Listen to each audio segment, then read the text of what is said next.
Gepleyer Azatlyk Radiosyň. Eferde hepdäniň jemi gepleşigimiz, tolkunlarymyzdan aýrylmaň.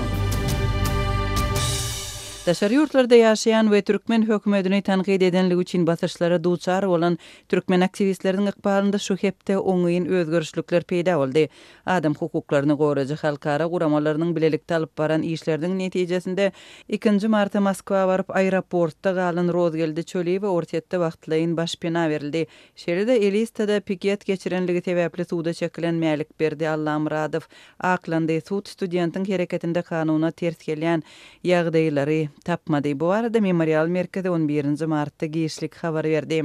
Russiýada türkmen rejimine garşy tiýatry işçilik görkezden 2 türkmen aktivisti ýagny Moskwanyň aeroportunda wagty tiýatry gaçyp atylga almagy finansan Rozgeldi Çuliýewiň we Elistada pikete çykany sebäpli suwda çekilen mälik berdi Allahamradowyň ykballary bilen bagly käbir netijeleri belli boldy. Adam hukuklary boýunça Memorial Merkezining Merkez Aziýa boýunça programmasynyň direktory Vitaliy Ponomaryov bu barada pensiýa güni giýişlik ma'lum etdi. Muny bir günde 2 hoş habar diýip häsiýetlendirdi. Bu barada Memorial toparynyň öz web saytynda hem 12 martda beýanat çap boldy. Maglumaty görä 10 gün töwere wär Moskwanyň Sheremetyevo aeroportunda daşary çykarylman saklanan Rozgeldi Çuliýewa Russiýada 3 ay möhlet bilen wagtlaýyn gaçyp atylga berilipdir. Ýatlatsak internetdäki tanqidi çykyşlary sebäpli türkmen häkimetleri tarapyndan internet terrorçylygynda aýplanan Türkmenistanyň ozalky student Çuliýew 2 martda Istanbuldan Moskwa baranandan soňra Sheremetyevo aeroportunda saklanypdy. Ol ýygyna dolanan halatynda janyny hup awanyp biljekdigi baradaky howatyrlar sebäpli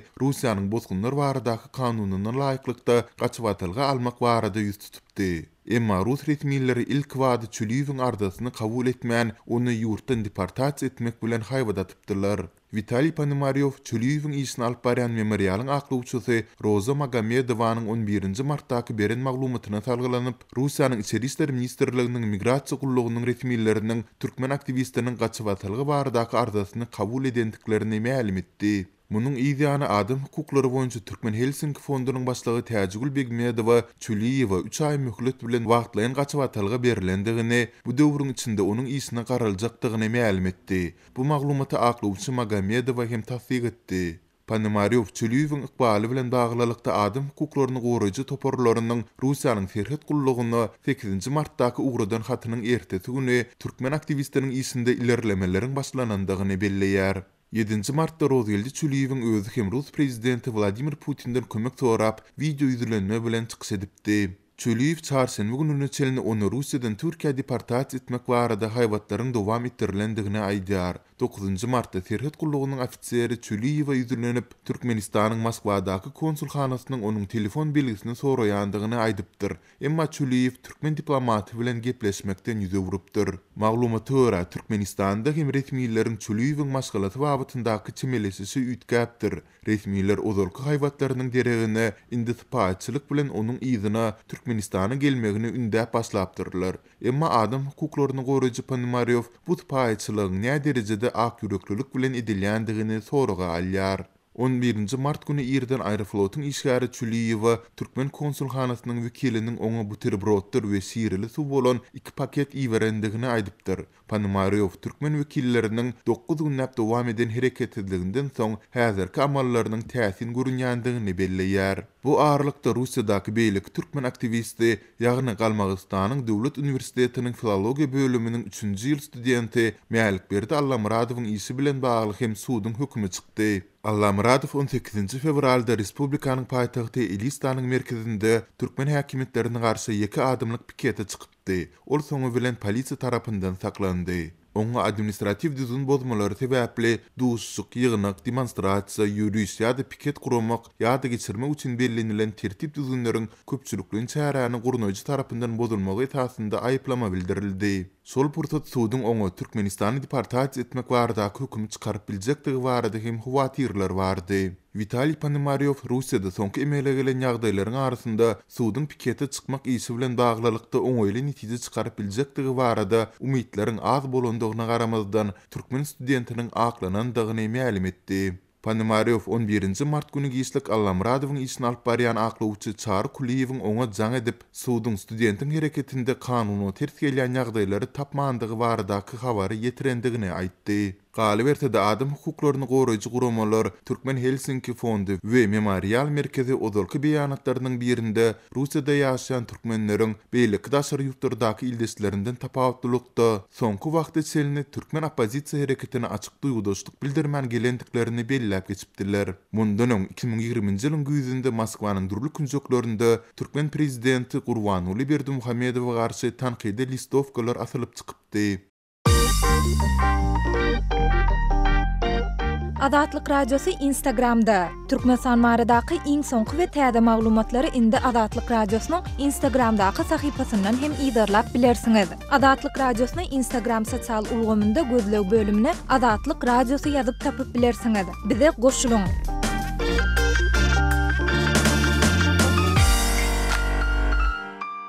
Gepleşigimizi dowam etdirýäris. Şu hepde Türkmenistanda bardygy resmi taýdan ikrar edilmeýän koronawirusa garşy vaksinasiýa dowam etdirildi.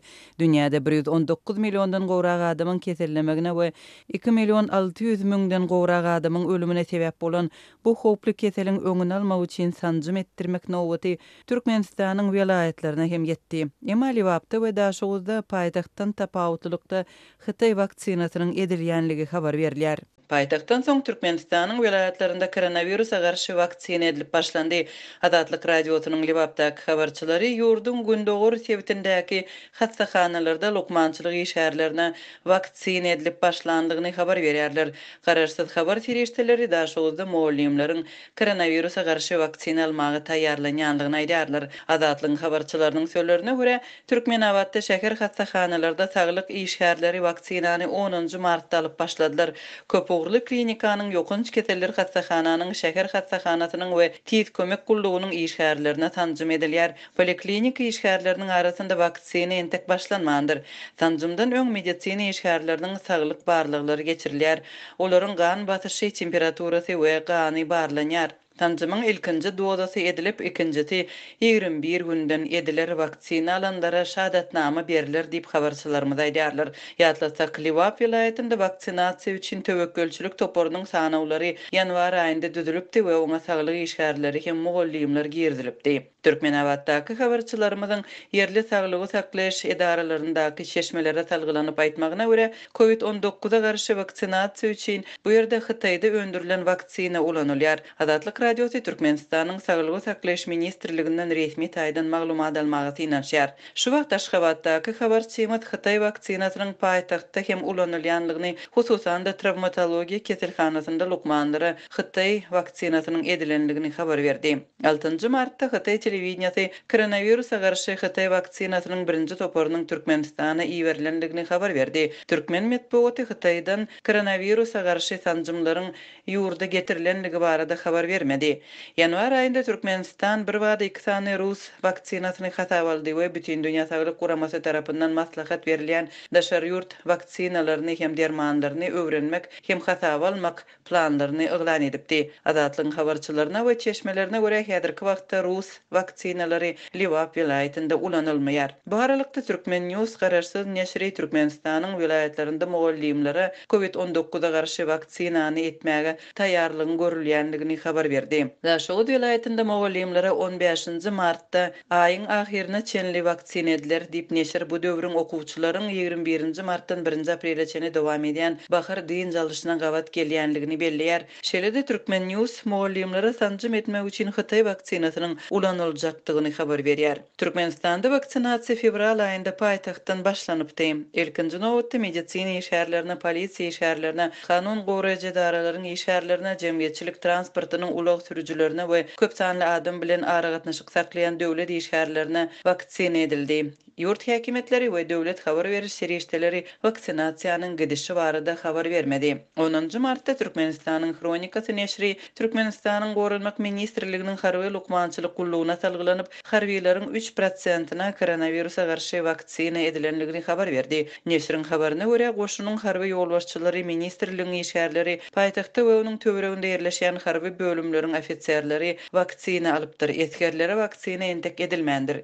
Türkmenistanyň saglygy saklaş ministrliginiň resmi web sahypasynda diňe Orsiýetiň Sputnik V waksinasynyň hasaba alınanlygy barada resmi maglumat berilýär. Şeýle hem saglygy berkitmek üçin maska giymek we 2 metrlik aralygy saklamak ýaly maslahatlar berilýär. Türkmenistanda koronavirus keseli resmi taýdan hasaba alınmady. Azatlyň habarçylarynyň söýlerine görä şunlar satuda medisina maskalary bar, ýöne bahasy ýokurlanýar. Häzirki wagtda döwlet dermanhanalarynda öň 1 manada satylan maskalar 1,5 we 2 manada satylýar. Dermanhanalaryň işgärleri maskalaryň gymmatlamagyny önümiň hiliniň gowulaşmagy bilen baglanyşykladygyny aýdýarlar. Şol wagtyň özünde de Oğuzhan köçesinde ýerleşýän Saparmurat Niýazow adyndaky keselhanada saglyk işgärleri maskasyz işleýärler sebäbi hemmelerine eýem koronawirusa garşy sanjym edildi diýip Aşgabatdaky habarçymyz 10 martda habar berdi.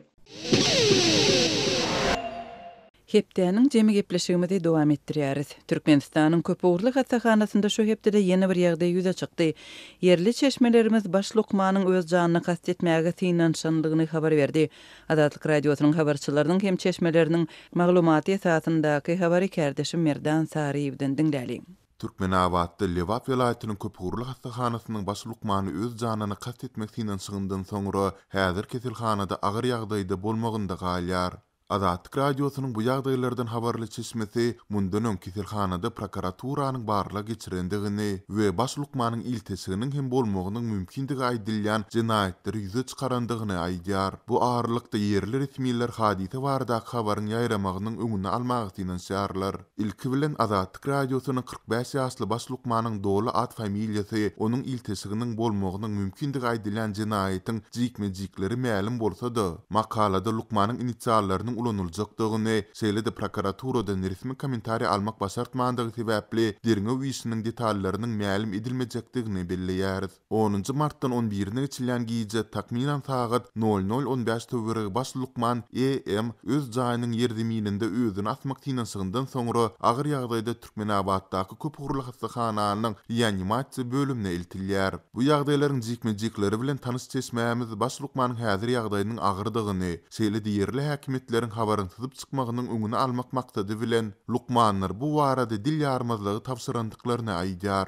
Anonimlik şertinde habarçymyz bilen gurundaş bolan lukmanlaryň biri EM-iň 2018-nji ýylda Köpügürli hastahana açylanda oňa baş lukman hökmünde bellenendigini, ýokary wezipeli emeldarlaryň biriniň oňa arka çykandygyny, şeýle-de onuň Türkmenabaddaky iň gurply adamlaryň biri hasaplanýandygyny aýtdy. Baş lukman EM Saýid etrafynda doguldy. Köpügürli hastahana baş lukman hökmünde bellenmesinden ozal şäheriň anyklaýyş hastahanasynda baş lukmanyň orunbasary bolup isläpdi diýip atlandyrylmasylygyny soran lukmanlaryň biri 11 martda habarçymyza gurrun berdi. Azatlyň Lewap vilayatynyň saglyk saklaýyş pudugundaky çeşmesi baş lukmanyň janyny kast etmek synanşygynyň öňýany Türkmenabaddaky Köpügürli hastahanada prokuratura tarapyndan barlyga geçirilendigini, netijede şol sanda baş lukman EM-iň hem iltisiginiň bolmagynyň mümkindigi aýdylýan uly meçberdaky pullaryň kanun ele geçirilmegi bilen bagly jenaýetleriň üstüniň açylandygyny gurrun berdi. Azatlygy bu işiň jikmejikleri ma'lum bolsa-da Lewap vilayat prokuraturasynda nähildir bir kommentariýa almak başartmady. Vilayatyň saglyk saklaýyş idaralarynyň şol sanda Köpügürli hastahananyň wekilleri hem baş lukmanyň özüni helaklemek synanşygyny ne tasdikladylar, ne de inkar etdiler. Azatlyk radiosy bu ýagdaýlaryň özgörmegini ýakyndan iýerlemagy dowam etdirer. Ýatlatdyk Azatlyň ozalda habar berýär. Geçen ýylyň aýagyndan bäri ýurduň durly künjeklerindäki idara kärhanalarynda we önümçilik zawodlarynda derňe işleri alınıp barylýar. Bularyň çäginde şol sanda Lewapda da ençime kärhana ýol wassaty we jogapkar işgäri, şeýle-de howpsuzlyk gullaklarynyň wekilleri tutuk edilipdi. Albertde türkmen emeldarlarynyň özlerine garşy açylan jenaýet işleri bilen baglylykda özlerini helaklemek ýaly ýagdaýlar ozal hem ýüze çykypdy. Azatlyk radiosy 2016-njy ýylda Türkmen Newit döwlet konsernine degişli Esasy Newit geçirjiler müdürliginiň başlygy Bayram Hydyrowyň Balkanabaddaky iş otogunda özüni asandygyny habar beripdi. Sonda aýdylmagyna görä 45 ýaşly Bayram Hydyrow öz ýolbaşçylyk edýän idarasynda geçirilen derňewde başlyk bolmazyndan öň edilen işlerde aýplanandan soň özüni helakläpdir.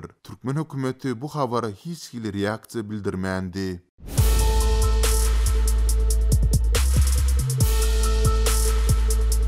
Öz sevitiňizde bolýan wakalar barada adatlyga maglumat bermek isleseňiz, biziň Facebook hasabymyza ýazyň. Bize gözlew bölümine Azatlyk radiosu ýazyp tap bilersiňiz. Siz suratlaryňyzy we videolaryňyzy hem ýollap bilersiňiz. Azatlyk siziň şahsiýetiniňizi gizlinlikde saklar. Siz bolan wakalar barada maglumat beriň, biz hem habar bereriz. Hepdäniň jeme gepleşigimizi dowam etdirýäris. Türkmenistanda azyk krizisi ýitileşýär. Döwlet dukanlarynda azyk önümleriniň görnüşiniň we möçberiniň azalýan wagtynda resmi bahalar ýokurlanýar. Bu ýagdaýda ýylatyň näýililigi barha güýçlenýär. Şu hepde marda etrap ýaşaýjylary köpçülik bolup yerli häkimetlere ýüz tutdular. Bu arada kardeşim Maksat Attaýewi dinläli. Köp adamly öý hojalyklar döwlet dukanlaryna subsidiýalenen iýmit önümleriniň paýlanyşyndan nägili bolýar. 12 martda Marynyň Garagy metrawynyň köp adamly öý hojalyklarynyň 80 töwereği agdasy döwlet dukanlaryna subsidiýalenen iýmit önümleriniň paýlanyşyna nägililik bildirip etrap häkimligine bardy. Azatlyk radiosynyň habarçysyna görä köpüsi aýallardan ibaret topar döwlet dukanlaryna goýberilýän subsidiýalenen haritlaryň paýlanylmagyna öý hojalyklaryň düzümindäki her bir maşgalanyň aýratyn hasaplanylmalydygyny aýtdylar. Türkmenistanyň döwlet dukanlaryna ozal däp bolan aýlyk un paýoklarynyň daşgary soňky ýyllarda güýçlenen ykdysady krizisiň fonuna towuk buğdy, şeker we ýumurtga ýaly önümler hem subsidiýalenen azyk önümleriniň hataryna goşuldy. Bu iýmit önümleri döwlet dukanlaryna hususy sewda bilen deňeşdirilen arzan bahadan satylýar. Her adama çäkli möçberde satylýar we türkmen häkimetleri ýurdun durly künjeklerini bu haritlaryň sewdasy üçin geçen ýylyň martyna kartoçka düzgünligi ýerdi. Ýagny olar azyk kartlar esasyna satylyp başlandy. Azatlyk radiosy ýurt raýatlarynyň döwlet dukanlaryna görkezmek üçin öý müdürliklerinden resmi nam almakda çekýän huppatlary barada ýergiderli habar berdi. Türkmenistanda däp bolan tejribe görä aýlyk un üçin her maşgalanyň adam sany hasaba alınýardy. Ýöne marly ýaşaýjylaryň sözlerine görä beýlik subsidiýalenen haritlar şol sana şeker döwlet dukanlaryna paýlanany, olar her öý hojalygyny niýetlenýär. Bir häkimlik işgäri atlandyrmalyk şertini Azatlyk radiosynyň habarçysyna adamlaryň ýadan arz şikaýetleriniň mazmuny barada habar berdi. Men gaýnenem bilen bir hojalykdan girip çyksam-na biziň rızkynymyz, paýymyz aýry. Şol sebäpden döwlet dukanlary kömek hökmüne arzan narhdan satylýan azyk önümlerini, ýagny ösümlik ýagy, towuk buğdy, şeker we ýumurtga ýaly azyklary her haýsymyza aýry hojalyk hökmüne aýry bermeňiz soraýar diýip bir aýal öýüdiniň häkimligi ýadan ardasyny aýdýar. Köp hojalyklarda adam sany 12-13 adamdan ibaret. Bir öý hojalygy ýarym kilogram şeker köplük bolup ýaşaýan adamlaryň her haýsyny bir çemçeden hem ýetenok diýip ýerli ýaşaýjy Azatlyk radiosynyň habarçysyna gurrun berdi. Onuň söhbetdeşleri öý hojalyklaryna köp adamyň ýaşamagyny, adamlaryň öýdbaşlyk ýaşamak üçin ýer almakda bar bolan päsgelçilikleri bilen düşündirýärler. Garagy metrawyny mellek yer paýlananok, özüň puly ýüşürip satyn almaly. Onu hem her bir hojalyk edip bilenok, sebäbi iş ýok. Adamlaryň ýagdaýy agyr, çörekleri gaýgy diýip bir ýaşaýjy gurrun berdi. Häkimlige ardy şikaýet bilen baran köp adamly öý hojalyklaryň käbir agdalary döwlet dukanlaryndan subsidiýalenen haritlary ýeterlik mukdarda almak üçin ya öz maşgalalarynyň aýry öý hojalygy hökmüne hasaba alynmagyny ýa-da özleriniň garaşsyz ýaşamaklary üçin özlerine yer berilmegini talap etdiler. Habarçy nägili märekäniň arasyna ozalan bu mesele boýunça häkimlige arza beren adamlaryň bardygyny, ýöne olaryň ýagdaýyň üýtgemeýänligini aýdýanlyklaryny habar berýär. Onuň maglumatlaryna görä etrap häkimliginiň öňüne ýygnanan adamlar yerli resmiýetlerden jogap tapyp bilmän soň biraz salymdan goň galmagal turup başlady. Soňra bir häkimlik işgäri olardan goňlama talap etdi we arzalara seretmegi wada berip nägili toporu köşeşdirmäge synaşdy. Ýöne ýygnalanlaryň arasyna ozalan bir näçe edip bu mesele boýunça arza bilen häkimlige ýüz tutanlyklaryny aýdan aýallaryň käbiri özleriniň etrap häkimi bilen duşuşmak isleýänliklerini gazaply talap etdi. Olar işsizlikden, pulsuzlukdan we açlykdan şikaýet etdi. Häkimligiň öňüne ýygnanan adamlaryň gyýkylygyndan soňra märekäniň ýanyna 2 sany polis işgäri geldi. Ýöne olar gahar gazaply aýallaryň arasyna girip bilmän gapdaldan synlady diýip ýerli ýaşaýjy aýtdy. Häkim aýallar bilen duşuşmak diýip ol sözüne goşdy. Habarçy häkimligiň bir aýal işgäriniň binadan çykyp ýygnananlar bilen duşuşanyny we onuň hem ýygnananlardan goňlamalygy soranyny habar berdi. Ýöne ýygnananlar köşeşmedi. Ählalyklaryň narhy öňküden 5-6 manat ýokurlandy. 1 kilogram tüňklü et geçen aý 50 manatdy. Şuň 56 manat bolup diýip ýygnananlaryň biri häkimligiň işgärine gazaply aýtdy. Soňra häkimlikden başga bir resmi çykdy we aýallardan öz arzalaryny tapşyrmagy hemde Ýakyny günlerde bu mesele arçynlar bilen serediljeğini aýtdy. Ol biz siziň talabyňyzy ýerine ýetirer diýip zordan adamlary uğratdy diýip beýleki bir häkimlik işgäri Azatlyk radiosynyň habarçysyna gurrun berdi. İrat köpçüliginiň durmuş derejesi pete gaçyp gün görmek aladalar artýarka häkimetler bergidarlary anyklamak we tölemäge mejbur etmek meselesine ün sartdyrýarlar. Şu hepde de ýüze çykan ýagdaýlaryň jikmejiklerini kärdeşim Ýowşan Anna Gurbandan diňläli.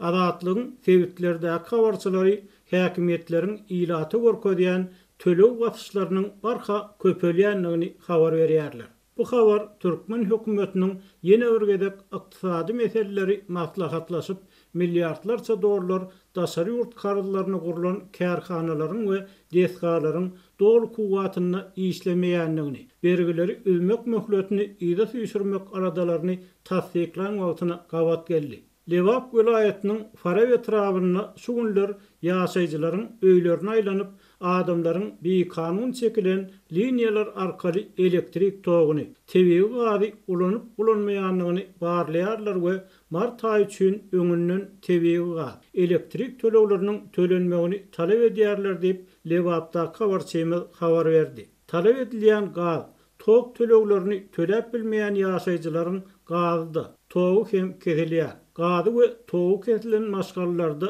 ýaş çağalaryň, garrylaryň, keserli adamlaryň bolup bolmazlygy bilen hem gazaklanmaýarlar. Öňden bergisi bolan we häzirki төлewleri töläp bilmedik faraply hozurluklaryň 200 çemesiniň öý goşlary hasaplanyp, kadiýetiň karary bilen döwletiň haýryna geçirildi diýip habarça aýtdy. Onun tasdiklamagyna görä, geçen hepdäniň 5-nji güni geçirilen sud diňlenşiklerini tok we gaz төлewleri boýunça bergidar bolan adamlaryň işine seredilenine adamlaryň işsizligi we beýlek kynçylyklary hiç bir jehetden gödöňüne tutulmady. Türkmenistanyň garaşsyzlygyň başga ýerlerine iraty mutýady muta ýakyn berilip başlanan gaz, tok we suw ýeňillikleri Odal ýaşullar soňra halk maslahatyna gatnaşan adamlaryň ilatyň durmuş ýaşaýyş şertleriniň has ýokarlananyny bir agzdan tasdiklamagy netijesinde prezident Gurbanuly Berdimuhammedowyň karary esasynda ýatyryldy. Gaz we tok төлewlerinden başga farapda köçe düzgünlerini bolan sürücülere salynýan jerimeler hem köpeldildi. Ýol polisiýasynyň işgärlerinden şu aýda köçe hereketiniň düzgünlerini bolan adamlara köprek jerime ýazmak talap edilýär. Saýlaw we baý nahallaryny ekmek ýal çärelere çykarlan çykdyjylary, şoňa meňzeş beýleki ýanlary halkyň hasabyny ýapyp agalçak bolýarlar. Ykdysat çökünlük agyr geçýär. Karantin çäreleri hem urna boldy diýip habarçy bilen gürleşen emeller aýtdy. Azatlygyň mardaky habarçysy hem 8 martda ilat edilýän polisiýa gözegçiliginiň we yerli ýersiz jerime salmagyň görnetini güýçlendirilýändigini, ýol polisiýasynyň awtolow sürüjülerini salýan jerimeleriniň has ýygyjamlaşýanlygyny habar berdi. Olar protokol öldürmek üçin hatda howlullaryň aralaryna hem aýlanyp jerime salar ýaly adam gözleýär diýip habarçy bilen gürleşen marly ýaşaýjy aýtdy. Azatlyk olsan maglumatlara görä, häzir marda her bir polisiýa işgärininden günne 10-15 sany düzgün bolma hasabatyny talap edýärler. Şu aralykda Türkmen hökümeti nowatdaky mejlisine geçirip ykdysady meseleleri, hususan daşary ýurtlardan alynan kararlary üzmek ýa-da olaryň tölenmeli möhletlerini ýa-da süýşürmek çärelerini ara alyp maslahatlaşdy. Döwlet dostlarynyň tasdiklamagyna görä soňky ýyllarda Türkmenistan daşary ýurtlardan milliardlarça dollar kardarly we çekilen kar kirişdelerini bellenlen möhletlerde gaýtarmak üçin kärhanalaryň önümçilik kuwwatlyklaryny artdyrmak zerur. Türkmen hökümetiniň tanqyçylary soňky ýyllarda uly çykda edilen desgalaryň köpesiniň şol sanyny awazanyň, täze howa menzilleriniň, Türkmen pasportunyň, kal zawodunyň, gazdan benzin öndürýän toplumyň we gurulan demir ýollaryň özüni ödäp bilmejekdigini we olara karşylanan kar pullaryň ahyryna yerli ilatyň gerdenine düşjekdigini aýdyp gelýärler. Azatlyk radiosu Telegramda. Bizi Azatlyk radiosu sözü bilen tap bilersiňiz. Azatlyk radiosu arkaly öz maglumatlaryňyzy ýyla ýetirmekçimi? Biz bilen Telegram arkaly ýagny goşmak belgisi 420 724 168 983 we goşmak belgisi 420 773 797 383 telefon belgileri bilen habarlaşyň. Biz siziň şahsiýetiňizin gizlin taklanjakdygyna kepillik etýäris. 8 Mart bayramynyň öňü tirasynda Aşgabatly denanlar sürüjülük şahadatnamalaryny almak umydyna eýe boldular. Öňden bäri sürüjülük dokumentini almagy finansiýan denanlara jaň edilip, çoğunludaky polisiýa bölümine çağırlypdyr. Emma şol ýere umydygar baran denanlara köçe ýol hereketiniň düzgünlerini berjaý etmek barada taýýarlanan film görkezilipdir. Bu ýagdaýyň jekmejeklerini kärdeşim Ýowşan Anny Gurbandan diňläliň. Türkmenistan'da ayal gaýdylaryň sürüjülük şahadatnamalaryny almagyna we täzelemegine döredilýän emel päsgelçilikler saklanyp galýar diýip Azatlygyň Aşgabatda habarçysy habar berýär. Halkary ayal gaýdylar güni bolan 8 Mart bayramçylygynyň öňü tirasynda Döwlet ýol gözegçilik edarasyndan jaň edilen we komissiýa bilen duşmaga çağırılan ayallar ilki begenliler. Emma soň ýitiren wagtlaryna gynanmaly boldular. 10 ýyllyk möhleti geçen sürüjülük şahadatnamalaryny täzelemek üçin geçen ýylyň dekabryny dokumentlerini tawsiran denanlary 3 Martda Döwlet ýol gözegçilik polisiýasynyň baş müdürliginden jaň edip çoğunluda komissiýa bilen duşmaga çağırdylar. Ayarlar polisiýanyň komissiýa bilen duşşuk diýänini begenip bardylar. Sebäbi bir şahadatnama garaşmagyň soňlanyp biljegini aňladýar diýip Azatlygyň habarçysy 250 golay aýalyň hakykatda Nowatdaky çäri üçin çağırylanyny görüň berdi.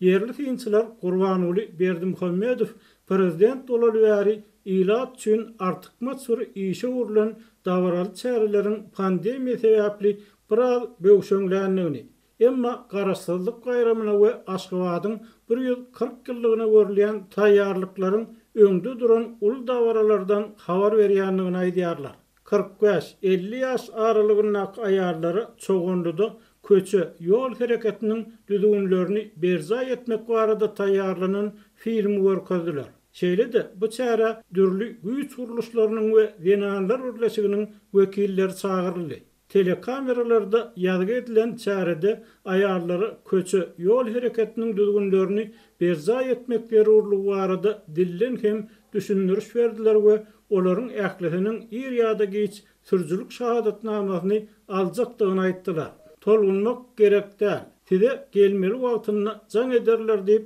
dekabrdan bäri garaşýan aýallary hiç bir anyk seni aýtman köşeşdirmäge synandylar.